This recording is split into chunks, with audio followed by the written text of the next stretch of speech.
Buenas noches para todos. Hoy ha sido un día maravilloso, de muchas redes y de muchos éxitos. Hola Pauli, ¿cómo estás? Hola, corazón, muy bien. ¿Y tú? Muy bien, muy contenta de lo que vamos a hablar hoy. Para mí, pues tengo que confesar que es un poco difícil el asunto, que yo me tomo mi tiempo, sobre todo con el tema de la escritura, y creo que es la primera vez que voy a hablar en redes sobre mi proceso de escritura. Entonces, pero vamos con toda. Total. Es el momento de que sepan qué hay en esa mente y todo lo que creas. Vale la pena. Ay, esperemos que sí, vamos a ver. Invitarlos a todos los que se están uniendo en este momento a que hagan preguntas, a que interactúen con nosotras. La idea es que sepamos qué hay detrás de un libro, qué significa escribir un libro y qué es lo que pasa allí. Entonces, está abierto este chat. La idea es que participemos y construyamos este espacio así muy conversadito, muy charladito. Bueno, Pauli, empecemos. Vamos, corazón. Amiga, estamos hoy acá y a todos los que están porque próximamente va a salir uno de tus bebés más sufridos. Conversaciones con Cristóbal. Angie, ve, ahorita que puse la historia, muchas personas me dijeron, ¿quién es Cristóbal? Contanos quién es Cristóbal y de dónde nace Conversaciones con Cristóbal. Bueno, Cristóbal es mi hijo. Él tiene en este momento 13 años, pero él empezó a hablar desde muy pequeño. Yo creo que desde el año y medio ya empezaba a decir ciertas cositas muy interesantes, es decir, tenía un vocabulario muy amplio. Y a mí me parecía muy lindo y muy tierno, tanto así que él no hablaba muy bien y en vez de decir quiero, que es una de las primeras palabras que aprenden a decir los niños, él decía Cleo. Entonces yo por eso a mi perro le puse Cleo, para nunca olvidar esa palabra, porque me decía, mami, Cleo leche, Cleo tal cosa. Y yo, ay, qué lindo. Entonces, siempre me sonaban muy bonitas las palabras que él emitía desde sus comienzos y por ahí empecé yo como a escuchar atentamente a mi hijo. Más Ujú. adelante, cuando fue creciendo, empezó a decir unas perlitas y me decía unas frases que yo decía, ¿qué es esto? Por Dios, parecen poemas, esto parece un chiste, me daba risa.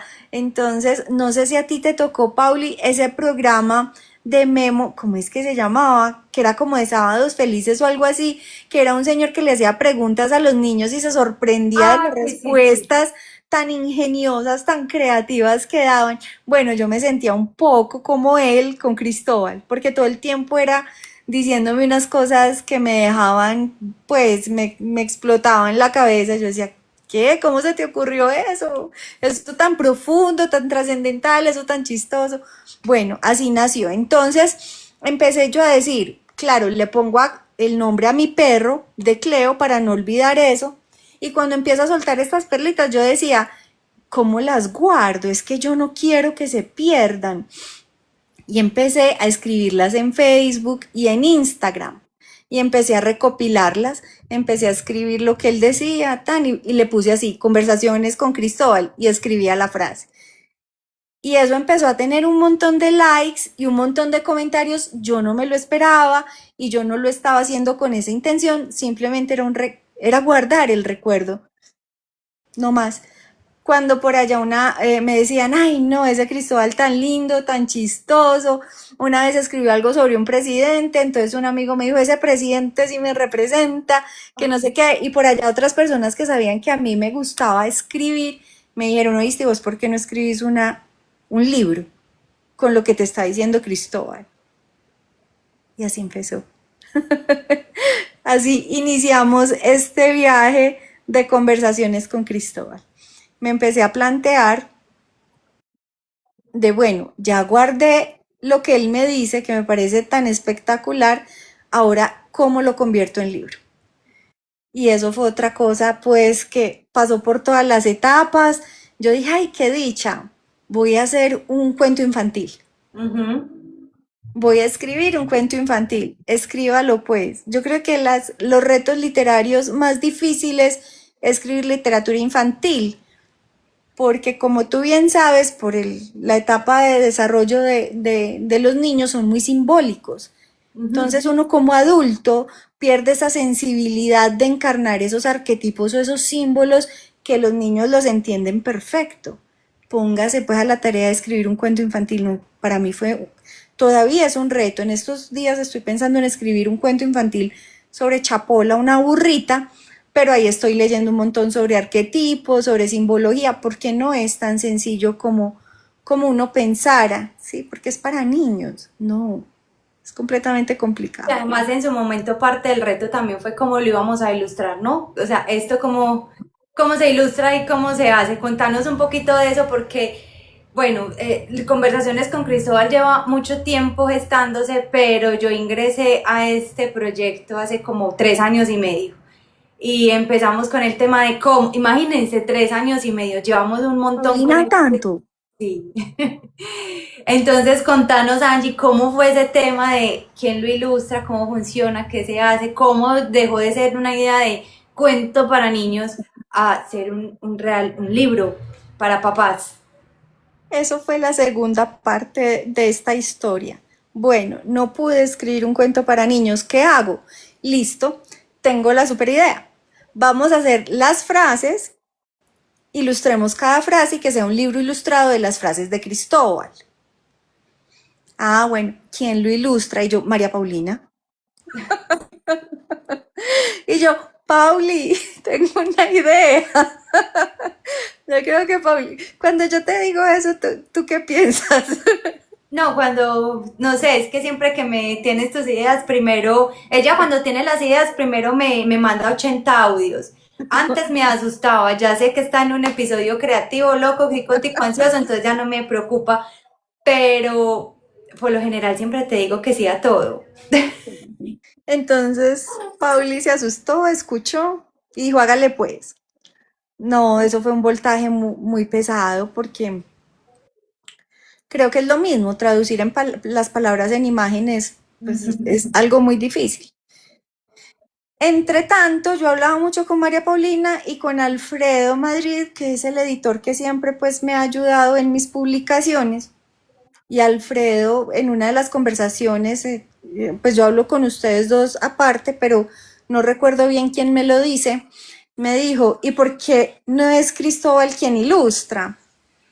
Entonces yo ve que bueno, vamos a pasar el tiempo, las tardes, dibujando. Y yo, Cristo, vamos, sentémonos, leamos esto. Entonces leíamos una de las frases que más adelante no les vamos a hacer spoiler todavía. Las leíamos y empezábamos a dibujar y eso era un problema. No, no, pobre muchachito. Eso no salía, eso no, o sea, el destino del libro tampoco era ser un libro ilustrado. Y yo, Dios mío. Entonces ahí iban pasando los meses, yo no sabía que había pasado tanto, pero seguro que sí, claro. Entonces, después de eso, a mí me pasan unas cosas muy simpáticas y es que tipo 2, 3 de la mañana más bien, yo tengo como esas revelaciones creativas. Sí. Y estaba durmiendo y de repente, ¡pum!, me levanté así toda asustada y yo lo tengo. Voy a hacer entonces espérate que Dale. voy a ponerlo mejor. Muchas gracias. Entonces, lo que yo pensé fue, en medio de esa, ¿cómo se dice? Cuando uno es como inspiración divina, como esa cosa. Insight, como Sí, eso. sí. Yo dije, lo tengo. Voy a escribir lo que esa frase me incite como mamá y como psicóloga, ¿cierto? Cuando él me dice eso, ¿yo qué entiendo de eso que él me está diciendo? ¿Eso qué significa para mí? Y eso empezó una conversación muy extensa, no solamente con Cristóbal, sino con María Paulina, con el editor, con Manuel es mi esposo, el papá de Cristóbal, con Violeta, que es la hermana mayor. Entonces, pues se empezaron a involucrar un montón de personas en esto, porque yo creo que también la escritura es un acto colectivo, uno nunca escribe solo, así parezca muy íntimo, que en momentos lo es, pero uno necesita siempre o ser leído o, cierto, corregido o de donde simplemente nacen las ideas, es en relación con otras personas. Total. Entonces empecé a hacer esas reflexiones y yo dije, uno como psicólogo es muy buen psicólogo, pero no en la casa. Total. Uno, como dicen por ahí, Dios no es profeta en su tierra. Eh, ¿Cómo es que es ese otro dicho que en casa de herrero? ¿Asadón de palo? Exacto. Entonces ahí dije yo qué voy a hacer apenas yo esté inventando, esté diciendo cosas que no son, no esté viendo realmente qué está pasando allí, yo qué voy a hacer, ¿no? Que creo que se conecta con lo que hablábamos ahorita y era 80 audios a Pauli diciendo, tengo esta idea, me surge esto, pero no sé qué estoy escribiendo desde la psicología como mamá. Y ahí dije, no, Pauli me tiene que hacer la revisión técnica de este libro, porque es la persona que yo más amo en el mundo, es mi amiga, es mi hermana, es una persona en la que yo confío, que ella me dice un concepto y yo digo, esto es verdad, o sea, tengo toda la fe del mundo y pues por su criterio, obvio, porque la conozco como persona, como profesional, en nuestra intimidad de la amistad también. Y dije, ella tiene una visión no solamente amorosa, cercana, sino también crítica, rigurosa, porque siempre me regañaba. Y, y dije, no, tiene que ser ella, porque Pauli es esa persona que llega y me agarra y me dice, Ángela, es aquí. Y yo, bueno, sí señora, es por ahí. Entonces, tenías que ser tú, Pauli. Entonces, te invité al proyecto y tú cómo te sentiste con eso. Ay, mi momento. Yo estoy súper feliz porque además contarles a todos que Angie me permitió hacer el prólogo de este libro, no solamente la revisión técnica, sino el prólogo de Conversaciones con Cristóbal. Y este prólogo llegó, te digo que sí fue hace mucho tiempo porque te acuerdas que fue cuando recién inicié mi viaje de transformación y recién me fui a vivir sola, eso ya llevamos añitos, y por esa época, para todos los que están aquí, yo estaba en mi pelea interna con la maternidad. Y llega a Conversaciones con Cristóbal, un libro sobre maternidad. No es un libro terapéutico ni un libro de recetas, de una vez les adelantamos para cuando lo compren. Es un libro de reflexión sobre lo que implica ser papás y mamás en este momento. Entonces, yo estaba con mi pelea interna, cómo era esto de ser mamá eh, o de ser papá, ¿cierto?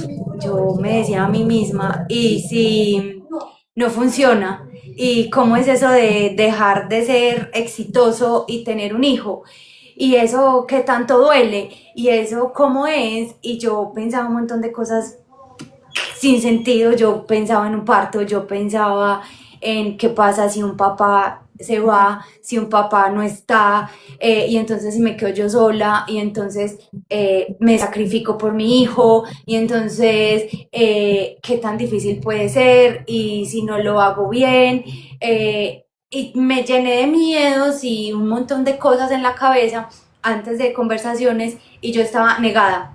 Cuando Angie y yo nos conocimos, yo estuve a punto de hacerme la cirugía por ahí 10 veces, ¿cierto, amiga? O sea, yo estuve a esto de operarme un montón de veces y finalmente nunca se dio. Bueno, ahora entiendo por qué. Los que me conocen saben que quiero en la que creo en la energía, que creo en que las cosas pasan por una razón, que nada es casualidad, y nunca, o sea, fui a las revisiones, fui a que me programaran la cirugía y nunca iba, nunca pasaba nada. Nunca lo logré hasta que hice Insight, entendí cuáles eran mis miedos y tuve la oportunidad de escribir el prólogo. En serio, espero que lo lean porque no se los puedo adelantar acá, pero es mi carta abierta a decirle sí al amor de un hijo. de decirle sí al amor, de poder tener a alguien más chiquito que tú, que cuidar, que amar y que proteger. Conversaciones con Cristóbal para mí fue terapéutico, para mí fue una apertura de mente, fue un ejercicio de amor, no solamente por lo que representaba para mí la maternidad en ese momento, sino porque Cristóbal y Violeta, que son los hijos de Angie, son como mis sobrinos, son como mis hijos, también los quiero un montón. Con Violeta tengo una relación espectacular, entonces es como hacer parte de eso. Muchas de las cosas de los niños las he conocido en la intimidad, entonces fue como una partecita de mi corazón también en ese libro, entonces me sentí maravilloso, me siento muy orgullosa, yo no nunca me imaginé que iba a escribir un libro, ya tengo una idea del mío propio, pero hacer tu prólogo ha sido una de las cosas más bonitas y te agradezco demasiado que confiaras en mí y pues también para la parte técnica, no, que sí soy muy fastidiosa.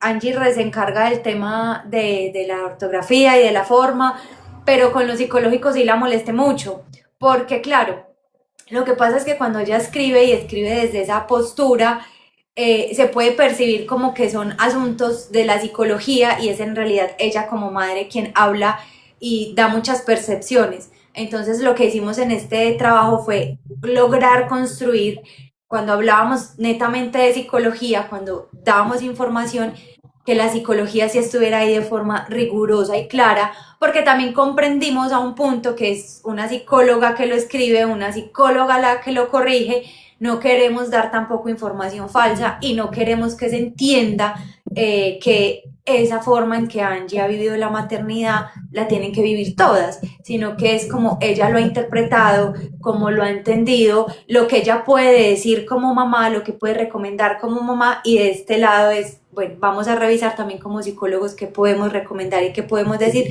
sin que se nos pierda esa línea de lo riguroso y de tu propia percepción. Eso fue una construcción muy bonita, pero antes a mí me pareció muy interesante eso que nombrabas de decir, es que yo no voy a ser mamá. Te lo escuché muchas veces, ¿cierto? Y esa admiración profunda que tenías hacia otras mamás también, ¿cierto? Y después ese cambio, cuando tú me dijiste, no, tal vez sí es una opción, yo dije, ah, qué bonito, o sea, porque es desde la conciencia, desde el propósito, y creo que conversaciones con Cristóbal y tal vez nuestra Ay, no, amistad. Angie, espérate, mira lo que está, mi mamá está aquí, qué cosa tan linda, dijo, mami, te amo, Contá, no vi, se me ve, perdió el eres un comentario. hermoso ser hija mía y no sabes lo feliz que soy de ser tu mamá y próximamente abuela, bueno, no estoy embarazada, ella se está adelantando, Se unos adelantó un par de añitos, años. pero bueno, esperemos que sí, pero bueno, continúa, solamente quería reconocer este mensaje tan hermoso. Y que creo que también esa reflexión de no hay mamás perfectas, no hay papás perfectos, no hay familias perfectas, cometemos errores, no queremos hacer daño, por supuesto, pero es inevitable, ¿cierto? De algún modo, herir, lastimar. Es que pasan muchas cosas en la maternidad, ¿cierto? Y tenemos muchas heridas nosotras para ser mamás, que tenemos que transformar, que sanar, que curar, como le queramos decir, pero hacernos cargo al fin y al cabo. Total, y no solamente fue el hecho de decir que sí quería, sino gritarlo al mundo. Esa fue la parte más dura porque llevaba muchos años diciéndole a todo el mundo que no. Y era una cosa así súper estricta, un latigazo así, no, y no, y no, y no, y no. Y la verdad es que yo a estas alturas cuando regreso atrás y veo ese ser de atrás, que lo veo también con mucha compasión y con mucho amor, es el miedo, ¿no? El miedo es el que te detiene a muchas cosas, el entorno, con quien te rodeas, la seguridad que puedes sentir con tu pareja, ¿cierto? Hay muchas cosas detrás de un ejercicio de maternidad bonito. Y después salir y decir, ay, no, venga, siempre sí. De pronto es que siempre sí quiero. Esa fue una parte muy tremenda muy, muy dura porque claro, la gente no entiende esto como un proceso, la gente no ve tu transformación como algo lineal, sino desde, si ve, yo sabía, pues, qué babosada, qué ridiculez. Y ahí esto es un mensaje para todo el mundo, o sea, cambien de opinión las veces que sean necesario, pero si van a ser papás, que tengan claridad y deseo. Puede decir que hoy no, puede ser que mañana sí. Si de pronto están en esa ambivalencia, los invito a que lo trabajen bastante y que desde el amor lo decidan. Cualquiera de las dos vías y caminos que toman está maravilloso para la realidad que cada uno quiera tener, pero que lo haga también desde la conciencia y que no importa lo que diga la gente, que digan lo que quieran. Uno sabe desde su ser lo que implica esos trabajos personales fuertes, y vale la pena decir sí y mañana no y después otra vez sí y así hasta que tengas claridad de qué es lo que quieres y tomes decisiones conscientes. No pasa nada, Mira, aquí a Arual o Laura, supongo. y por aquí, Me encanta que diga Arual y que tú seas Ana Liuab, algo mira, así. Porque yo tuve una época en mi vida que era capaz de hablar al revés todo el tiempo. Pero lo que mira, ella dice, se vale cambiar de opinión. Y creo que uno como mamá está cambiando de opinión todo el tiempo. Y el aprendizaje es ser flexible, ¿no? Y una vez en una conversación con Violeta, yo le decía, porque Violeta es muy rígida, tiene una personalidad fuerte. Y yo le decía a ella, pero me lo decía a mí, hija, un palito cuando es muy rígido se quiebra. Un bambú cuando es flexible cambia de forma, es cierto, pero vuelve a su forma original, no se rompe. Entonces un poco pues una enseñanza de resiliencia, pero muy, muy gráfica. Y creo que estamos muy enajenados también de los paradigmas. Es que si yo digo que es blanco y es blanco hasta que me muera. A ver, total. Y no. bueno, no, el ejercicio es con este libro y con esta reflexión y con lo que nos dice Auralie, sí, se vale cambiar y se vale cambiar las veces que sea necesario, se vale cambiar, aunque yo sí les diría, revisen desde dónde cambian, ¿no? Desde el miedo o desde un ejercicio real de transformación. A veces también desde donde uno elige pararse, eh, tiene un impacto muy grande en tus procesos. Entonces, este tipo de cambios, o sea, es que uno decir, bueno, no quiero ser mamá y de la noche a la mañana que se te despierte eso en el corazón y que uno diga, uy, eso se debe sentir súper lindo. No es un trabajo que se hace de la noche a la mañana. ¿Cómo sentiste ese despertar? ¿En qué momento, Pauli? ¿O no fue un momento como tal? Fue... No, en realidad no fue un momento como tal, yo creo que fue un proceso.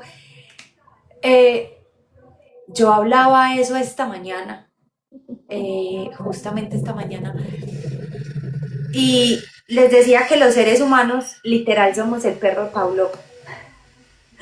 ¿No? Es como, mira, en terapia la gente me pregunta mucho, bueno, yo hago conciencia de las cosas y, o sea, yo soy consciente y. Entonces, como creen que la conciencia les va a transformar las ideas, ¿no? Tú eres consciente de las cosas y es ahí cuando decides cambiarlas y tener unas acciones diferentes. Entonces, yo ya soy consciente de que esto que me invade es un miedo irracional porque tengo un montón de creencias por mi historia, por lo que veo, por quienes me rodean y por quienes me acompañan en determinados momentos de mi vida, que digo, la maternidad no es para mí, ¿no? Además, tuve una influencia importante de lo que implicaba ser una mujer exitosa y que un hijo era un impedimento, entonces, claro, estuve muy permeada por estas cosas. Cuando me doy cuenta que tengo un montón de realidades raras y un poco distorsionadas y que yo no he construido una realidad desde mi verdad, empiezo este proceso porque me hice consciente. El deseo no volvió con la conciencia, el deseo volvió con el trabajo de la conciencia. Entonces, es decir, ve y entonces, ¿cómo se imaginaría esto? Entonces yo me sentaba a imaginarme cómo podría ser mamá. Uy, eso era una cosa aterradora al principio. Con el tiempo mi cerebro fue entendiendo que era una posibilidad. Entonces después dije, bueno, ¿será que es que solamente soy yo? O también es un asunto de encontrar la pareja adecuada, de tener una persona a tu alrededor que te haga sentir protegida, segura. Esta posibilidad llegó a mi vida y ese deseo empieza a hacerse un poquito más grande, más grande, más grande. Y creo que finalmente no fue como que algo me hiciera chip, sino que también fue, ¿cómo te digo? Eh, también es como, espérame que me hicieron por aquí ruidito.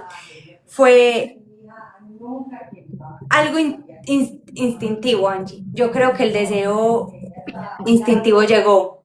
No hay otra explicación. Yo creo que simplemente la biología.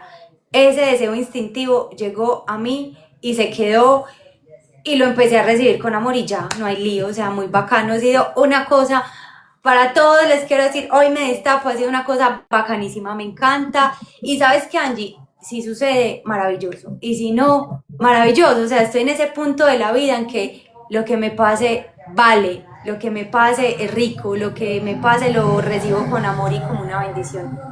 Buenísimo. Em, hablamos un poquito entonces de cómo fue Oye, ese no, proceso. espérate que te tengo que contar una cosa muy charra porque por eso fue que me distraje. Mi mamá aquí, como escribió que está feliz por ser abuela, la están llamando todo el mundo a felicitarla. Mi mamá con sus malentendidos, no estoy embarazada. Esos son los deseos de mi mamá, pero ya no estoy embarazada. No feliciten a mi mamá, por favor, que está por allá muerta de la risa. No estoy embarazada. Bueno, tendrá que pasar en algún momento las Sí. felicitaciones, esperemos a ver. Por ahora no. Pauli, pero yo te había dicho esto y estábamos hablando, tú ibas más adelante, entonces estabas diciendo cómo cambió la maternidad y la experiencia, eso, de corregir, digamos, esos aspectos técnicos del libro y escribir el prólogo, que digamos que el prólogo, aquí se están riendo, cosa de locos, vamos a ser tíos, ¿cómo así? Ja, ja, ja. Ya acá, sí, sí. Entonces, esos procesos por los que pasa un libro son muy extensos y son, pues, un libro. Yo creo que esas personas que venden libros o a este escritor en 30 días, creo que venden humo, porque como Pauli dices que 3 años y medio, a mí, pues, como que se me detuvo el tiempo porque concebir ese libro era como un eterno presente mientras lo escribía, ¿no? Además, porque siempre estaba hablando de cosas pasadas. Bueno, es una cosa extraña. Pero hay muchos cambios. Entonces, un libro nunca se acaba de escribir. Y en eso estoy en este momento. Ya se lo había entregado el editor y resulta que debo añadirle otras cosas más. Entonces estamos otra vez en el proceso de reescritura de unas cosas, de reevaluar otras y de añadir otras. Entonces, creo que el proceso de escribir un libro no se hace rápido, no es tan sencillo y pues si se quiere hacer de forma seria y responsable, ¿no? Claro, además porque fuimos una y otra vez a la fuente, revisamos una y otra vez cada palabra, cada comentario, que nos diera muchísima claridad de qué punto era Angie como mamá, qué punto era Angie como psicóloga. Fue un ejercicio bien complejo y sí, tienes toda la razón, es decir, no sé si de pronto un libro literario, Angie, una historia sea más fácil de escribir, porque obviamente no sé si es solamente la imaginación de un escritor haciendo de las suyas, no sé si hay momentos de insight en los que uno solamente se sienta a hablar, como diría, tengo una amiga que está escribiendo un libro y ella literalmente me dijo, me senté a vomitar. Entonces, y cuestión de 15 días, tiene un montón de páginas escritas, por eso te pedí el número de Alfredo. Una cosa de locos, no sé en qué punto o en qué tipo de literatura puedes tardar más o menos, pero sí sé que en este ejercicio tardamos bastante. Sí, eh, pues yo creería que también depende de las habilidades del escritor. Hay personas que les fluye mucho y escribirán un montón y está muy bien, ¿cierto? Y no critico eso. Pero hay otras que somos más temerosas. También tiene que ver con la estructura de la personalidad. Y es que yo me tomo mi tiempo, necesito comprobar, revisar, ir y venir y decir, listo, ya estoy tranquila, vamos adelante. Entonces yo me tomo Además, mi tiempo. además que era tu primer libro de este tipo, ¿no? Las otras narraciones, los otros poemas y las otras historias pasan exclusivamente por tu imaginación y por lo que tú deseas transmitir, pero este ejercicio además tenía la rigurosidad y la responsabilidad de no podemos decir cosas incorrectas ante un público que puede ser susceptible a copiar tal cual la información que se le esté dando. Nosotros queríamos acá que no, obviamente Angie escribe este libro con una realidad personal diferente a la de muchas mamás y muchos papás, entonces lo que no queríamos era que se entendiera como es que así es la maternidad y así funciona, sino que es, ven, cada uno tiene su realidad, sus tiempos y sus cosas, así me funcionó a mí, pero los que sí te podemos decir que es verdad es esto. Entonces yo creo que eso también nos tardó mucho. Y creo que eso fue muy bonito, Pauli, cuando tú me decías, Angie, estás escribiendo desde el privilegio. Angie, esto puede hacer sentir culpable a otra mamá.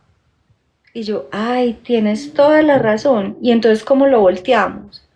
Porque la idea no es, es un libro al contrario, que quiere acoger que las mamás se recojan un poquito, ¿cierto? Se abracen y estén tranquilas y los papás también y se liberen un poco de la culpa que nos genera ser mamás o papás por el tema de la idealización, del perfecto, del hogar no sé cómo, de que tengo que ser exitosa, de que tengo que hacer esto, aquello, suplir las necesidades de mi hijo, que si quiero salir, entonces, ¿qué hago? Pues, cierto, llegó otro bebé, Llegó el bebé de la casa. la bebé, tan linda. Sí, total, total. Eso fue un ejercicio muy bacán. Angie, contémosles un poquito de qué se trata Conversaciones con Cristóbal. Hay algo muy particular y hoy queremos decirles esas frases que son para nosotros, no como papás ni como mamás, y nos gustaría que lo observen ustedes porque Cristóbal es un ser demasiado creativo y tiene unas ocurrencias. Y cuando estábamos revisando estos textos, obviamente Angie lo que propuso fue un trabajo de cómo es para un papá y una mamá este tipo de aventuras y de reflexiones, pero yo le decía a Angie, es que es lo que dice Cristóbal a mí me hace pensar muchísimo, muchísimo más allá. Entonces, Espérate, falta la anécdota de estos días que te mandé 3 audios, estaba loca porque resulta que un periodista, esta historia es muy chistosa, le voy a contar. Resulta que como yo montaba estas conversaciones en Instagram y en Facebook, un amigo mío que también es escritor, que se llama Emilio Restrepo, me decía, ay no, Angie, ese hijo tuyo pues nació en la ecografía, ya decía cosas muy interesantes, decía mi total. ginecólogo, el que me atendió el parto de Violeta. Él era el que primero le daba like a las publicaciones y tiene un amigo que es, Emilio tiene un amigo que, pues él es escritor, periodista, reconocido, antioqueño, y empezó, en algún momento me dijo, Ángela, este señor le gustan mucho lo que escribes, las conversaciones con Cristóbal, tienes problemas si usa algunas. Y yo en ese momento, como no tenía intención de hacer un libro, dije, ah, sí, hágale, entonces le di permiso. Y ahorita en la Filbo, que me volví a ver con él, me dijo, sí, hay un libro que él recopila estas frases de niños y ahí aparecen como 5 de Cristóbal y yo, ay, Dios mío, derechos de autor, ¿yo qué voy a hacer? Eso me va a afectar, tengo que hablar con Alfredo, ¿qué puedo hacer yo, Paulina? Bueno, realmente no pasa nada, pero esas conversaciones con Cristóbal han dado mucho de qué hablar desde que se empezaron a escribir, creo yo, en el 2015, por ahí. O sea, Okay. estamos hablando de 11 años. Un montón. Y hay una frase, escogimos ahorita unas frases para compartir con ustedes. Angie, contanos la frase de la lámpara. Ay, no. Entonces, como les estaba diciendo, el libro tiene que tener sus ajustes y resulta que hablando con Alfredo quedamos en que teníamos que añadirle otras páginas. Y yo decía, ¿y yo qué voy a hacer? Pues yo sabía que tenía que corregir dos capítulos que estaban muy técnicos y le faltaba esa cosita de la anécdota, de lo que pasa en el hogar, de la cotidianidad. Y dije, bueno, ahí se me crece un poquito. Mm, pero siempre que me preguntaban por leer, ay, ¿tú escribes? Y yo sí, ¿y qué estás escribiendo? Y yo un libro que se llama Conversaciones con Cristóbal, que de hecho yo soy coautora de mi hijo también es autor del libro. Entonces, siempre me preguntaban, y yo, ve, es que es un libro que nace de frases como estas. Mami, ¿verdad que los ojos son las lámparas del cuerpo? Y yo, y siempre que me preguntaban por el libro, era la única frase de la que me acordaba. Y yo decía, se me está imponiendo tanto y a veces yo creo que los libros o los textos, los relatos, tienen un destino propio que se le sale incluso de las manos al escritor. Y yo decía, si yo lo estoy repitiendo, puede ser algo inconsciente, no sé, pero estoy repitiendo tanto esto es porque tiene que estar. Y yo dije, claro, la lucidez, el conocimiento, el alma, toda la transparencia que hay en unos ojos es la luz, entonces es la lámpara, ¿cierto? Y yo dije, no, tiene que ir. Entonces, ese tipo de frases es las que dice Cristóbal. Ok. Paulita, ¿a ti cuál quieres comentar? Espérame, yo quisiera hacerte una pregunta. ¿Cuántos años tenía Cristóbal con esa frase? ¿Recordás? Estaba muy chiquito. Yo me acuerdo que fue una de las que me dijo cuando lo llevaba a preescolar, o sea, íbamos caminando de la casa, y me acuerdo mucho porque ese día me dijo dos. Íbamos caminando para el colegio y pasó un señor vendiendo flores en una carreta y las miró y me miró y me dijo, mami, cuando yo sea grande te voy a dar todas las florerías pues de Medellín. Y yo, ay, no, divino. Y después llegó por la noche y me dijo lo de las lámparas, porque antes de acostarnos teníamos ciertos rituales de lectura de cuentos o de conversar o de calmarlo. Eso lo van a leer en el libro. Y en una de esas me dijo, mami, ¿cierto que los ojos son las lámparas del cuerpo? El niño tendría 6 años, 5 años, por ahí.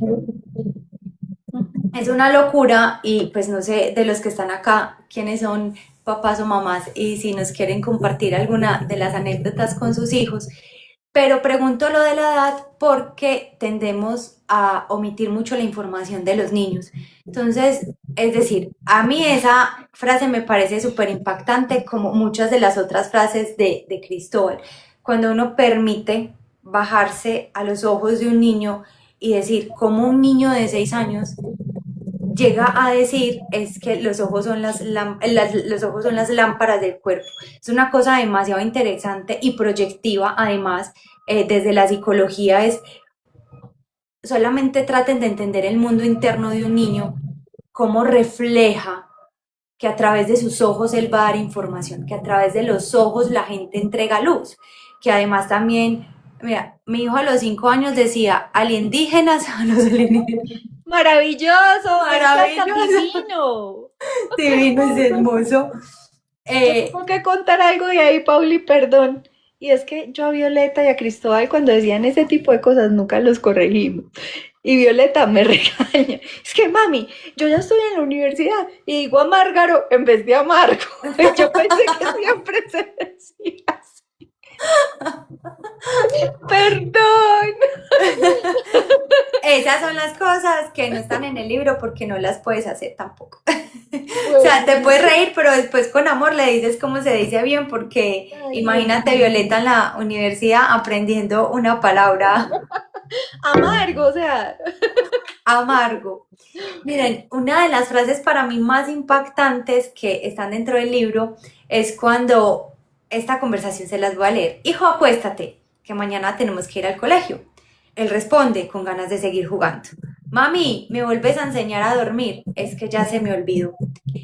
Y para mí esa frase ha sido una cosa muy impresionante porque justo cuando estamos escribiendo este libro era uno de los momentos en que yo más insomnio tenía por mi trabajo, por mi proceso, por mi ansiedad, por mi transformación, tuve muchos momentos en que no dormía y toda la noche rumiaba y yo me decía a mí misma, qué rico que a mí también me enseñen otra vez cómo se duerme, porque a veces en medio de la intranquilidad, y no solo a mí, en su momento a veces recibo también pacientes que me dicen, no, es que no sé qué me pasa, o sea, yo me acuesto a dormir y me levanto angustiado, o sea, hay muchas situaciones asociadas al sueño, no descansas, el momento que es reparador es en el que más piensas, es en el que más estás conectado y a veces lastimosamente a los problemas, a la ansiedad y a la angustia y a uno literal se le olvida dormir. En el libro lo abordamos de una manera diferente, pero hoy quería hacer esa comparación con ustedes, ese ejercicio con ustedes. Para ustedes, ¿qué significa, qué representa recordar cómo se duerme? ¿Qué representa que los ojos son las lámparas del cuerpo? Son pequeñas reflexiones de un niño pequeño que nos recuerda que como adultos volvemos todo muy automático, volvemos todo muy rápido, volvemos todo muy superfluo y no le damos profundidad a nada. Y volver a dormir es importante, es calmar, es plenitud, es dejar que la máquina se repare, es dejar que el procesador se libere de un montón de información. Para mí esa frase es como si tú te acuestas y como si fuera un Windows con un montón de ventanas abiertas. Entonces uno, o sea, es como si tú cerraras el computador y ya. Pero si tú lo vuelves a abrir, ahí está todo intacto, ¿no? Uno nunca lo apaga, entonces uno solo cierra, está todo intacto, abres y a veces siento yo que el cerebro de nosotros es como ese Windows lleno de ventanas que no nos permitimos cerrar y de verdad apagar cuando te acuestas a dormir. Entonces, yo normalmente el computador no lo apago, solo lo cierro y esa frase fue como apágalo. O sea, apaga tu computador y permítele a ese procesador que realmente descanse en la noche. Entonces, cuando estén ahí muy estresaditos, van a respirar y van a recordar cómo se duerme. Y no, pero mira que es muy actual y no lo habíamos pensado, pero ahora que lo dices, todo el tema de PIP de promoción y prevención que habla de la higiene del sueño, por ejemplo, cosa tan importante y necesaria. Total, Y higiene total. del sueño es aprender a dormir, no es otra cosa. Ujú. Total, es otra, no es nada diferente. Angie, otra historia, contanos a ver si de pronto motivamos a las personas a que nos cuenten sus anécdotas. Ay, sí, por favor, cuenten las cositas que hacen sus hijos o sus sobrinos o niños que han visto por ahí. De hecho, hay un montón de memes buenísimos. Yo me río un montón. ¿No han visto eso voy a ser un poquito cruel, pero ya después les digo. Eh, les voy a decir por qué. Y es que no han visto los niños disléxicos, los No, videos de los niños disléxicos. no, No, que en vez de decir por favor, dicen por favor. no. Yo me quiero morir de la risa. Yo no los patologizo, ¿cómo se Patologizar. dice? No los patologizaría, sino que más bien les sacaría mucho provecho a lo que ellos están diciendo. Ayer en las clases de escritura, porque yo siempre me estoy capacitando, siempre estoy buscando escritores que me enseñen a escribir, leo mucho también, porque me lo tomo muy en serio. Estábamos en un ejercicio de escritura, entonces cada uno lee lo que escribe y yo doy mi opinión acerca de lo que un compañero escribió. Y me ha regañado el don escritor, profesor, y me dijo, tú no puedes como escritora hablar desde la psicología. Entonces, para mí ha sido desaprender también un montón de cosas y es muy difícil. Bueno, hay muchas cosas, me encantaría decir muchas, pero no, pues la idea es que consigan el libro también, pero hay una de Beethoven. Bueno, nosotros tenemos mucha afinidad con la música. Cristóbal toca violín y desde pequeño mi esposo le daba clases, mis suegros son músicos, Violeta también es músico. Entonces íbamos a conciertos de la Filarmónica de Medellín porque en ese entonces vivíamos en Medellín, ahora estamos en Bogotá, pero cuando estábamos en un concierto siempre la soltaba, ya fuera de Mozart, de Beethoven, del compositor de turno que fuera. Y me parece muy linda una que estábamos en la casa haciendo tareas, también estaba como en primero de primaria, y yo, Cristóbal, ¿qué estás haciendo? Mami, mira, ya sé escribir como Beethoven. Y yo, ¿cómo así? Muéstrame. Y tenía dibujadas unas noticas musicales, unas clavecitas de sol y unos pentagramas. Y yo, Dios mío, o sea, lo que es la identificación, el gusto, saber que es otro código diferente a las letras, que no es una mariposa ni una A, sino una nota musical. Yo decía, no, ¿qué es esto tan bonito? Pues, ¿a quién se le hubiera ocurrido decir que escribe como Como Beethoven? Beethoven, total. Una última frase que decidimos traer para el día de hoy y que me parece muy espectacular es esta. Mami, hoy es domingo, se acabó el paseo. Sí, hijo, ya vamos para la casa. Ya quiero que sea ayer. Esa frase para mí ha sido otra cosa del otro mundo. Y vuelve y juega. Adultos. Lo hablábamos con Angie, también fue una discusión muy bonita y es qué es lo que queremos del ayer y lo que siempre deseamos del ayer. El ayer a veces te atrapa, desde lo bueno, desde lo malo, pero te atrapa. Yo le contaba a Angie la historia de alguien que alguna vez estuvo enamorado de una persona muy joven y esta persona cuando ya fue más adulta nunca logró poderse enamorar de otra persona. Y estábamos en todo el proceso de descubrir qué era lo que pasaba y cada que él hablaba del amor iba a ese momento de su vida. 18 años, imagínate, 18 años, y siempre se quedó idealizando ese paseo. O sea, cuando leí esa frase, es el paseo representa lo que idealizamos, un momento en el que algo, todo fue bueno y es la vara con la que medimos de ahí en adelante la vida.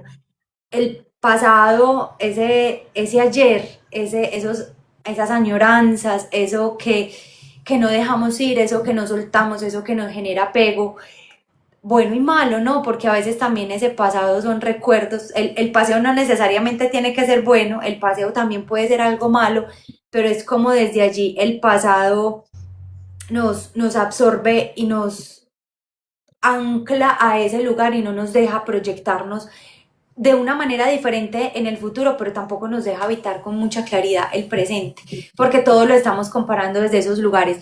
Mi hijo es amante de los dinosaurios desde muy peque y hoy está haciendo su libro de dinosaurios. Tiene Igual, toda la ortografía extraña, pero es súper tierno ver cada día lo que hace. esta es Arual, no importa. Como yo te digo, Cristóbal es coautor de este libro desde sus 6 años. Si necesitas y quieres formalizar ese proyecto, escríbeme, yo te puedo guiar, orientar y sacamos un libro bien hecho, bonito de tu hijo, de dinosaurios. Es posible, es súper posible y lo podemos hacer. Qué mejor que un niño escriba para otros niños. Total. Y con lo que hace y con la ortografía como está, porque yo creo que eso es lo mágico, ¿no? Que necesitamos darle un montón de formas y de claridades a las palabras somos nosotros, pero un niño escribiendo para otro niño es un mundo infantil escribiendo para un mundo infantil. Creo que tiene que ver, gracias, sería muy feliz. Bueno, esto lo vamos a formalizar y luego estaremos próximamente aquí con el autor del libro de dinosaurios que nos Con cuente la cómo mamá fue. porque es menor de edad. Ay, con la mamá, sí, con la mamá del autor del libro. Pero es eso, ¿cierto? Es qué bonito que diga eso y que se lo permita, porque no le está colocando la carga del adulto, no le está colocando la carga de la perfección, sino que lo está dejando ser y lo está dejando crear. Y eso es parte también del proceso de acompañar. Va a tener buena ortografía después, va a ser un buen escritor después y va a tener toda la coherencia después. Hoy es simplemente dejarlo que disfrute el proceso y no decirle, es que te estás escribiendo mal, no, es que se las oye y que viva feliz y que lo disfrute. Y mira que dice, es súper tierno ver cada día lo que hace, o sea, cada día lo está haciendo, cada día es una cosa que no se le está imponiendo, que no se le está obligando y que lo hace feliz. Entonces yo creo que al final lo que importa es tener a un niño feliz y un hijo feliz Valdría en mucho casa. la pena. Con lo que estamos hablando, qué pena el cambio de tema, pero con Cristóbal, el libro, que lo que estamos haciendo aquí no tiene nada que ver con el libro. Y eso les va a pasar. Ustedes van a leer una frase de Cristóbal y se van a generar un mundo. Y lo que yo les diga va a ser, va a ser otro texto. Es decir, el lector va a generar su propio texto de lo que esa frase le provoque, le licite, qué sé yo, pero otra diferente va a ser de pronto eso que escribimos ahí posterior a eso. Entonces creo que eso también es una riqueza que tiene este libro, que el lector pueda generar otro texto alterno a través de sí mismo, de lo que le provoque esas frases tan hermosas y tan profundas que dice Cristóbal, dice Cristóbal. Otra, ya vamos a ir terminando, pero tenemos dos temas que nos quedan por acá. Y uno, Angie, es que cuando se revisó conversaciones con Cristóbal, lo que queríamos, y retomando el tema de la maternidad, es no generar expectativas. Mi hijo tiene 2 años y le encanta Toy Story, se ha aprendido algunos diálogos. Maravilloso, tiene 2 años, imagínate. Qué desarrollo de lenguaje, qué Hay un capacidad. capítulo, Pauli, recuérdame que yo tengo muy mala memoria, pero hay un capítulo que yo escribí, no creo que fue la parte Y nueva. hasta sabe qué va a pasar en las escenas. ¡Wow! Eso es Tiene muy mucha retentiva. importante desde la parte psicológica, que los niños se aprendan un cuento y aprendan a predecir lo que va a pasar, les da control, seguridad. Además, como lo decíamos ahorita, no sé, Luisa, si estuviste, los niños entienden más que nosotros porque ellos entienden simbología pura, no tanto palabras. La palabra está cargada de símbolos y de significados. Por eso me encanta que el niño de Arual, Actual. está escribiendo. ¿Qué más mundo simbólico de un niño para otro niño? Y tiene que ver con eso. Entonces, no te preocupes, antes que rico que se lo sepa, maravilloso, promuévele eso porque realmente él está entendiendo la vida y la realidad a Mira, través de Toy se Story. llama Laura, ¿qué le puedes decir, Laura? Gracias, Lau. Sí, porque se te va a caer la lengua diciendo No, eso. pero ¿qué es esto? Sí.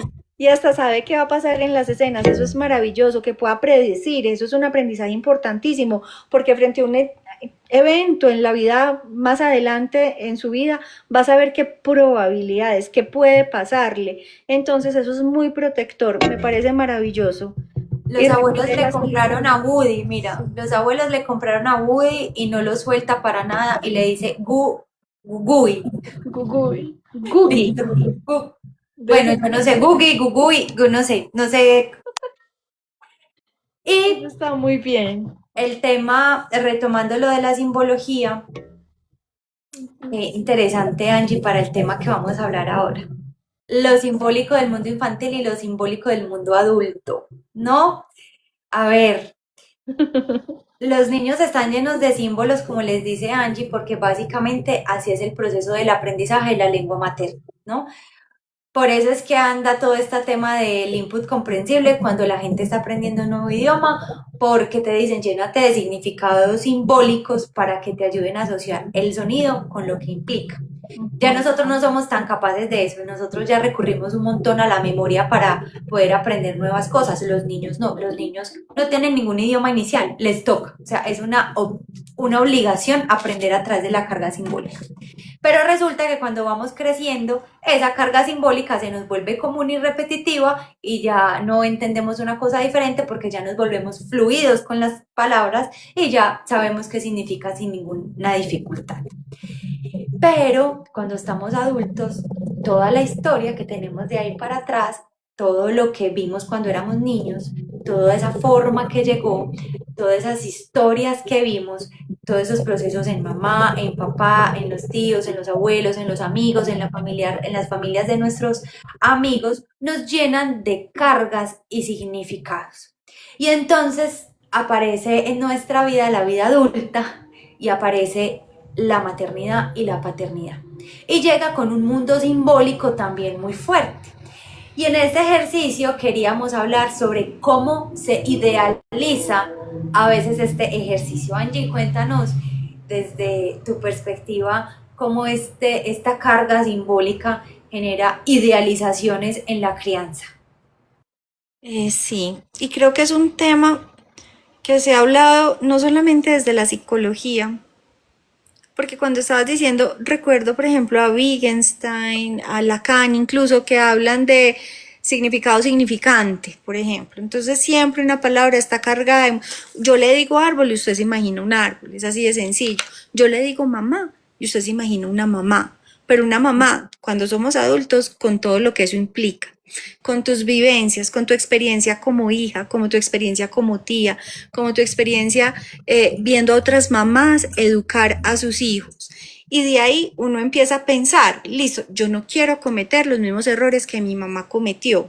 Entonces mi maternidad se va a fijar en esto y esto y esto. Seguro vas a cometer otros miles, pero la idealización se empieza, digamos, a gestar desde eso, desde lo que no queremos repetir y de lo que nos imaginamos nosotros que le va a hacer menos daño a nuestra hija o hijo. Y eso nos carga de mucha culpa, de mucha a veces responsabilidad de mucha inseguridad, ¿cierto? Y se vuelve un vínculo incluso a veces muy fuerte, donde raya entre la negligencia o ¿cómo se dice? Cuando uno está muy pendiente del hijo que se va a caer y se va a porrear por todo, la sobreprotección, ¿cierto? Entonces hay que tener mucho cuidado con esos ideales porque no solo te están haciendo daño a ti como mamá, sino también en tu ejercicio de crianza con tu hijo.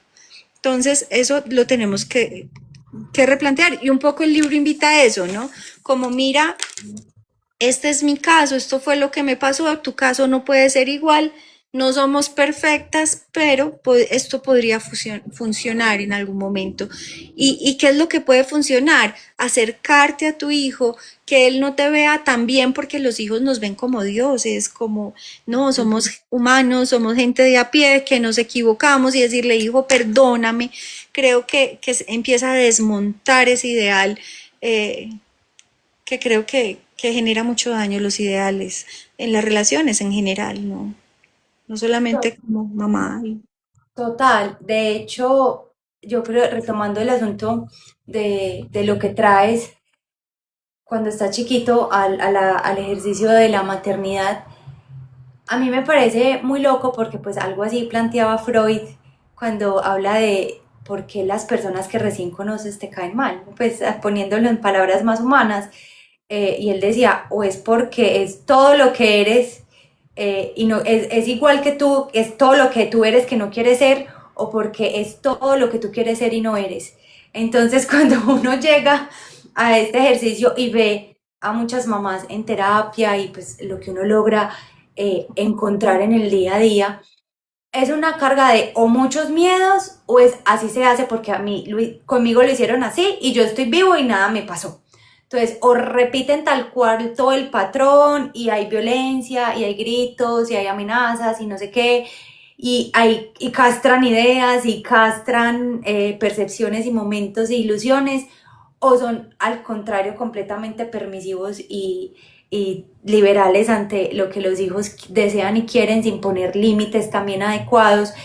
Se nos olvida que nosotros necesitamos que nos pongan límites, es decir, cuando estás criando un niño de 5 años te puede salir con cualquier ocurrencia y deseo, pero obviamente un niño de 5 años no está en la capacidad de gestionar la responsabilidad de muchas cosas. Entonces esto es una reflexión frente a la crianza para todos los que están aquí, es cuál es el límite que nosotros no debemos cruzar para ninguno de los dos lados. Entonces, por eso la maternidad es un ejercicio de autorreflexión constante.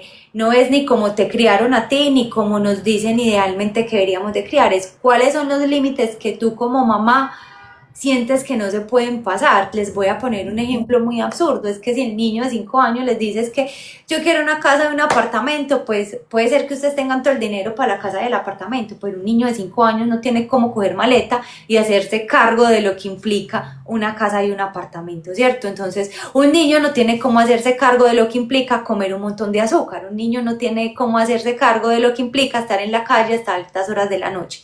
Y uno antes, claro, cuando O somos el uso adolescentes, excesivo de o el pantalla. uso excesivo de pantallas, y cuando estamos adolescentes es en el momento en que más peleamos con estos límites. Yo peleé mucho con esos límites, seguramente muchos de los que están aquí pelearon con esos límites y que ya son papás y dicen, ay, yo hice lo mismo, qué difícil fue para mis papás, ¿no? Y que lo reconocen ya cuando les toca a ellos, pero es entender que los límites son importantes, porque también es un ejercicio de cuidado, porque en determinados momentos de nuestra vida, nuestro cerebro puede con determinadas decisiones y con determinadas responsabilidades. Y aquí la última reflexión antes de pasar al segundo tema. Los límites implican saber hasta dónde va la libertad. Cuando tú empiezas a ganar libertad, la libertad no es hacer lo que se te dé la gana, sino tener la capacidad de asumir las consecuencias de lo que decides. Entonces, ustedes vayan observando cuáles son las capacidades de sus hijos para asumir las consecuencias de las decisiones que van tomando, y ahí ustedes, esto es un consejo, pueden ir empezando a soltar y empezar a hacer tratos diferentes. Entonces evalúen cómo se están comportando, qué respuestas están teniendo, poco a poco empiecen a dar responsabilidades un poquito más grandes, cada vez más grandes, y libertades a la par que les permitan a ustedes entender sus hijos cómo responden ante la libertad, y si no, venga para acá un poquitico que todavía no es el momento, pero vale la pena. Dos Y cositas. La técnica del cauchito, ¿no? Tira y afloje, tira y afloje. es Importante. total. Y otra que me parece hermosa y puede ser más poética que psicológica. Una imagen, cuando estás en el útero, tienes muchos límites, tantos que no ves el mundo exterior. El parto. Tienes tantos límites en tu cuna que te protegen de que no te caigas. El límite es amor, es cuidado. Tienes 3 años, 5 años, ya duermes en un cuarto. Tus límites son del tamaño del cuarto de tu casa. Y así, si tú no pones límites en tu adolescencia, los límites los va a poner el colegio, el rector, te van a sacar, la policía, qué sé yo. Entonces, los límites, siempre los niños están pidiendo límites. Y entre más pequeños, el límite es más estrecho. Qué lindo, Angie, qué bello. Y nuestro último tema, de pronto para los que les gusta la literatura, quienes están interesados en escribir o quienes simplemente disfrutan de un buen libro, queríamos contarles, bueno, Angie quería contarles, Angie tiene más experiencia con este tema, qué es eso de un proceso creativo, cómo se saca un libro, cómo funciona, eso es simplemente escribir y mandar a imprimir y para la biblioteca, para la librería, o cómo funciona, Angie, un proceso creativo de un libro. Eso es muy complejo y apenas lo estoy entendiendo. Y Porque eso se ha publicado pues varios libros. sí, pero es que es muy complejo, precisamente. Y eso va como en capas. Uno cuando escribe su primera cosa dice, soy la escritora. Nadie me detiene, ¿sí? Y bueno, publicas con suerte, escribes bien, te va bien, haces algo por aquí, por allá, pero realmente lo que tú aportas es un documento de Word con muchas ideas. Si tú no tienes una editorial, un editor de confianza, una persona que esté allí para generar el libro físico, tu libro es un archivo, es un PDF. Entonces, detrás de la construcción de un libro hay un equipo también muy grande. Cuántas hojas debe tener, que la portada, que el canto, todo que el papel, que el calibre, que cuántas páginas, que los tamaños. Entonces, hacer un objeto, es decir, es que es convertir una idea abstracta que se pasa a un computador y un computador a un objeto físico, es bastante complejo. Entonces, por ejemplo, un libro no puede tener menos de 80 páginas, porque si no, no pega el lomo, entonces no va a ser un libro fino, no va a poder ser un libro de buena calidad, que se pueda manipular fácil. Incluso va a ser un gallo tremendo para los editores poder empastarlo. Listo. No, que a mí me van que tal editorial me va a publicar y los contratos a veces a uno le parecen muy injustos, que pero si yo fui el escritor, ¿por qué me van a pagar el 10%? Sí, te lo ponen en las librerías, no te van a dar nada más, pero ¿cuánto cuesta hacer un libro? ¿Cierto? Y cuando una editorial hace eso, pues no va a ser 200, va a ser muchos. Yo por eso elijo en este momento y estoy haciendo mis primeros pinitos, porque pues apenas he tenido 3 publicaciones. Digo yo que para mí lo que más me ha funcionado en este momento es autogestión. Es decir, hablo con un editor de confianza que me va a ayudar a hacer la maquetación, el diseño de estilo, que va a hacer todo el tema de carátula, ¿cierto? Que tiene todos esos componentes que son muy importantes para que el libro dé la luz, pero que sea de confianza, ¿cierto? Y que se autogestione. Entonces yo hago un contrato tal cual, me vale tanto, tantos libros, hágamelos y yo me encargo de la venta. También creo que para empezar es una buena opción. No hay temas con derechos de autor, no hay temas de porcentajes, es digamos, es un contrato limpio y confiable y creo que es una buena opción para iniciar. Ok, genial. Bueno, para ir terminando, gracias a todos por estar acá, gracias a todos por escucharnos, por vernos, por sus comentarios, por participar. Angie, ¿para cuándo tenemos proyectado? Todavía no sabemos más o menos. No, sí, ya sabemos. Yo creo que por ahí en un mes y medio hacemos lanzamiento. En Ok, agosto, pongámosle. En agosto ok. hacemos lanzamiento. Inicialmente sería aquí en Bogotá, pero la idea es hacer un lanzamiento en Medellín. Estaríamos muy pendientes de las personas que quieran adquirir el libro y pues hacemos una tertulia, conversamos, hablamos de experiencias de mamás y pues, Pauli, ¿qué fecha tengo para sacar el libro? ¿Usted cuándo se va? Dejemos eso ahí incógnito. Entonces, bueno, creo que hay un poquito de premura de tiempo, tal Sí, vez pueda ser antes, pero creería yo que para no quedar mal con con la honorable audiencia, le daría por ahí en julio, julio, agosto. Ujú. total. Bueno, ya saben, estén súper pendientes, seguramente vamos a hacer más lives sobre este tema, seguramente ya nos centraremos en darles más información a las mamás, en contarles ahora sí desde la psicología sobre cosas que quieran hablar, sobre información que necesiten. Bienvenidos siempre sus aportes, las ideas, las dudas que tengan. La idea es pues como poderlas acompañar bastante desde lo que conocemos Angie y yo. Quienes estén acá y no nos sigan, recuerden seguir a Angie, Conversaciones con Ángela, y a mí, María Paulina, en psicóloga.almarraíz. Es otro proyecto también muy interesante del cual estaremos hablando próximamente. Entonces, nada, súper bienvenidos. Gracias a todos. Angie, corazón, muchas gracias. Felicitaciones. Ya casi vamos a darle vida a este nuevo hijo que tienes en camino. Esperemos que todo salga muy bien y que le sirva muchísimo a todas las mamás y papás que lo lean. Claro que sí, si están interesados en temas de crianza, podremos hacer otro live y bueno, lo que quieran. Nos vemos. Nos vemos, chao. Gracias, chao.